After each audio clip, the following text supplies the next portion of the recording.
Hai, selamat datang di channel Prideo, channel yang membahas tentang fotografi dan teknologi. Nah, di video kali ini kita akan membahas tentang FPS atau frame rate per second.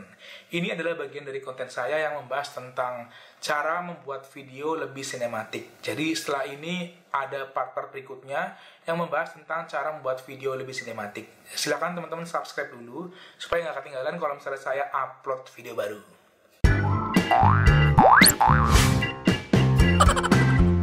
Apa sih frame rate itu? Gunanya untuk apa pengaruhnya, dan hal-hal lain yang berhubungan dengan frame rate akan kita bahas di video ini. Saya membahas ini karena ini penting terutama buat teman-teman yang ingin membuat video sinematik. Oke, pertama, apa itu frame rate?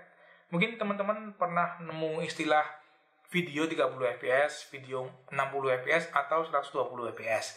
Jadi FPS itu frame rate per second alias banyaknya frame atau gambar dalam 1 detik. Penjelasannya gini, kalau misalnya saya membuat video 1 detik gerakan nengok dari kiri ke kanan menggunakan 3 fps, berarti kan ada 3 frame dalam 1 detik. Gerakannya akan kasar seperti ini. Kalau dihitung 1, 2, 3. Akan lebih halus hasilnya kalau misalnya kita menggunakan 30 fps. Jadi dalam 1 detik ada 30 frame. Dari kiri ke tengah aja ada 15 frame. Dari tengah ke kanan ada 15 frame lagi. Hasilnya akan halus kalau dihitung seperti ini. 1, 2, 3, 4, 5, 15.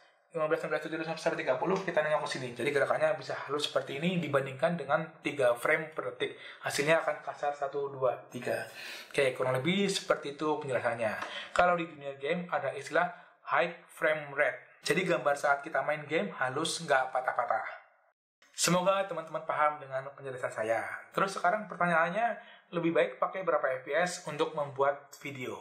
Oke, saya pakai Canon EOS M3 yang sekarang lagi dipakai untuk record video ini. Kalau misalnya teman-teman kameranya beda, nggak masalah. Ini penjelasannya untuk umum kok. Jadi semua kamera bisa. Nah, kalian pasti pernah dengar istilah NTSC dan PAL. Sistem video paling umum adalah NTSC dan PAL.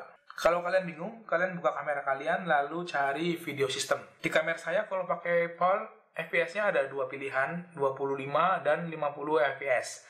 Kalau pakai NTSC, pilihannya ada 29,97 fps, 23,98 fps, dan 59,94 fps.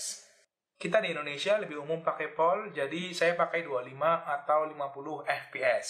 Tapi saya lebih suka pakai 25 fps karena lebih sinematik, kayak film-film bioskop gitu gambarnya. Saya pakai 50 fps kalau misalnya butuh untuk video slow motion, karena hasilnya pasti lebih smooth. Intinya, semakin tinggi angka FPS, untuk video slow motion hasilnya akan lebih smooth. Coba kita lihat bedanya. Ini contoh perbandingan video slow motion. Yang atas 25 fps, yang bawah 50 fps. Terlihat kan, untuk slow motion, video 50 fps bisa lebih halus dibandingkan video 25 fps. Kalau dibuat slow motion, durasi video pasti akan bertambah. Misalnya yang tadinya 1 detik 60 frame, jadi 5 detik 60 frame. Nah, ini bisa bikin video jadi patah-patah. Kalau misalnya teman-teman pakai 120 fps, itu hasilnya bisa lebih smooth karena walaupun dibentangkan tinggal 5 detik, tetap frame rate-nya lebih rapat. Jadi saran saya kalau misalnya teman-teman suka bikin video sinematik atau suka bikin video slow motion, kalian cari kamera yang fps-nya tinggi. Misalnya bisa sampai 120 atau 240 fps. Jadi terserah teman-teman mau pakai berapa fps, yang penting kalian tahu beda hasilnya seperti apa.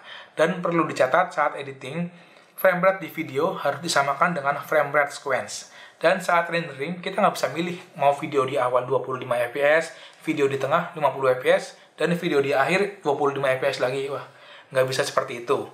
Kalau udah di render, output videonya jumlah fps-nya sama. Oke, itu tadi FPS untuk video. Nah, sekarang kita sedikit bahas FPS untuk foto. Di kamera mirrorless, kamera DSLR, dan beberapa kamera handphone, ada fitur yang namanya continuous shoot. Itu fitur yang memungkinkan kita mengambil beberapa foto dalam sekali sentuh tombol shutter. Nah, jumlah foto yang diambil dalam 1 detik, setiap kamera berbeda-beda. Ada yang 6 foto dalam 1 detik, ada yang bisa 12 foto dalam 1 detik. Nah, kayaknya paling canggih, kayaknya 60 foto dalam 1 detik. Kalau nggak salah, merek Sony atau merek Lumix itu, saya lupa. Mungkin kalau teman-teman tahu, kalian bisa tulis di kolom komentar. Oke, mungkin sekian dulu info yang bisa saya share tentang frame rate per second atau frame rate.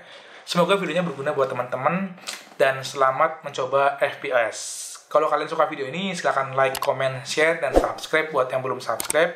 Jangan lupa aktifkan tombol notifikasi supaya teman-teman tahu kalau misalnya saya upload video baru.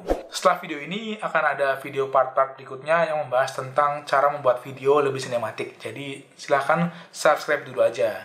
Oke, terima kasih yang udah nonton video ini. Sampai jumpa di video saya yang berikutnya. Bye-bye.